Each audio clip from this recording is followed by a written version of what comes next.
d'abord, je vous remercie. Nous sommes très heureux d'être aujourd'hui sur le FICIA en délégation d'honneur, invitation au retour de son éminence, le vice-président Kablan Dankan, qui nous a fait l'honneur de venir nous voir dans notre belle région au mois de juin.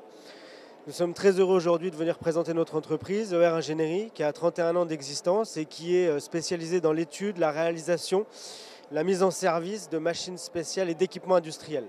Notre métier, c'est de trouver des solutions pour la production, l'industrialisation et la production. Vous croyez que la Côte d'Ivoire regorge de potentialité, que le cadre juridique institutionnel vous permet d'exercer, de faire affaire en Côte d'Ivoire?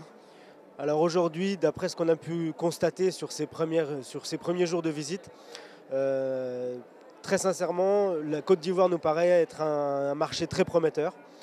Avec une maturité suffisante pour que la stratégie des autorités soit suivie par les investisseurs privés et que dans un futur très proche, la Côte d'Ivoire soit en capacité de faire la transformation de ces matières premières qui sont toute sa richesse et qu'elles permettent de créer de la valeur ajoutée pour permettre d'asseoir le développement de ce beau pays. Voilà. Il sera au cours de ce forum question des échanges commerciaux entre l'Europe et l'Afrique, et surtout entre la France et la Côte d'Ivoire, qui sont des pays amis de longue date.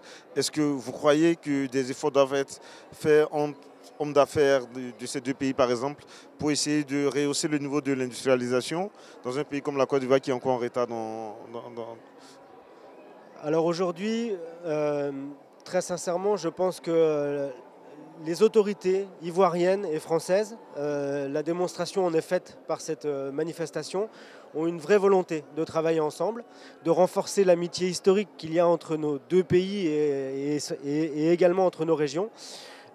À partir du moment où les autorités initient une démarche de collaboration sur le long terme, ça renforce et ça favorise les investissements privés. Je pense qu'aujourd'hui, les investisseurs privés ont tout intérêt à collaborer et à trouver des moyens de travailler ensemble pour amener la Côte d'Ivoire à atteindre son vrai potentiel en transformant ses matières premières qui sont vraiment toute sa richesse. Les investisseurs privés vont y arriver. Avec le soutien des autorités, c'est sûr.